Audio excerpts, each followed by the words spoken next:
Some followers on Twitter because of the love that he's showing for President Trump and for my next guest. This morning, he called President Trump his brother. You don't have to agree with Trump, he wrote, but the mob can't make me not love him. We are both dragon energy. He is my brother. I love everyone. I don't agree with everything anyone does. That's what makes us individuals. And we have the right to independent thought, to which President Trump replied, "Thank you, Kanye. Very cool." It seems Kanye is okay with two terms for the president, but he also tweeted a look into the future at his own run with this cryptic 2024. And it seems that it all started after the pushback Kanye got for writing, "I love the way Candace Owens thinks." Here now is Candace Owens, Communications Director of Turning Point USA. Candace, good to see you tonight. Thank you very much for being with us this evening. I want to put up a tweet that you wrote. You said the masters control everything, including who blacks and even are even allowed to like. Kanye tweeted 7 words, and they jumped up and told blacks that they must immediately revolt. How many of you jumped up and did that? How many of you have your minds enslaved? Tell me about writing that. It's just the truth. It's what I've been preaching about long before Kanye wrote this 7-word tweet that broke the internet, is that they enslaved our bodies, the Democratic Party, but today they have enslaved our minds. They have told us who we must love, who we must hate, what we must think, what ideas are unacceptable. And in the long run, it just doesn't add up. Listen, I think differently. Kanye West thinks differently. I can guarantee you if he and I get in the same room, we will have a lot of disagreements. The one thing that we will celebrate is our right to think differently. I don't understand what's so controversial for the left to understand this. The way that they have demonized him in the last 72 hours is almost sickening, but at the end of the day, it's going to have adverse effects. I can guarantee you that. Well, Kim Kardashian seems a bit concerned about it.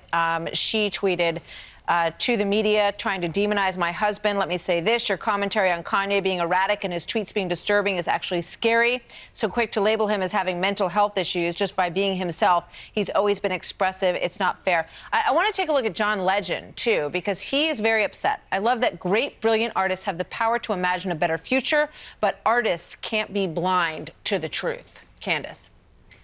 Well, first of all, John Legend has me blocked on Twitter. He and his wife made some very vicious attacks against me before Kanye ever got involved. They said some nasty things to me because I support President Trump. That's the only reason. At the end of the day, I think that this is sort of foot in your mouth syndrome with John Legend and his wife, Chrissy Teigen. They've been disgusting. They have led the pack in hate against President Trump, in so much that President Trump blocked his wife because she basically said, if you don't agree with me, I have the right to bully you. These are the celebs that say that they preach love. They don't preach love. What Kanye West is preaching right now is love, and Kim Kardashian is going to stand beside her husband and the father of her children, and I'm proud, very proud to say that I stand with both of them.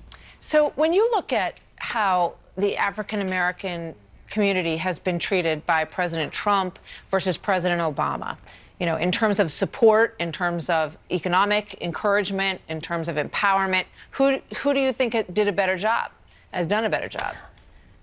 I think President Barack Obama did a better job at creating a facade. That's exactly what it was. It was a facade. It was a mirage, and we were all dying in a desert is what really happened, okay? He had tons of hip-hop artists. He had Jay-Z and Beyonce there all the time. But at the end of the day, what was going on in Chicago? Nothing got better in the black community. In fact, things got worse for the black community. He stepped out of the office, and the country had never been more divided. I never felt this way about blacks and whites when I was growing up in school. But I feel this way now because that's what Barack Obama effectively worked on. It was a way to enslave us to the Democratic Party. You know, do you think he wasted an opportunity, President Obama?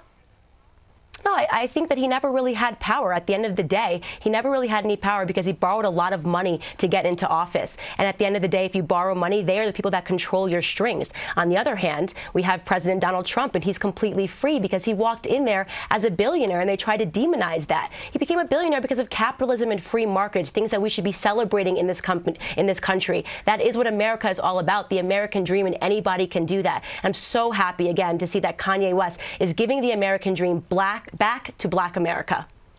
All right, Candace, thank you very much. Very interesting to talk with you, and I'm glad you're here tonight. We hope to see you again soon. Many thanks. Thank you so much for having me. You bet, anytime. So coming up, at Barbara Bush's funeral, her loving husband, Bush 41, as he's affectionately known, wore these socks as a tribute to her devotion to fostering literacy and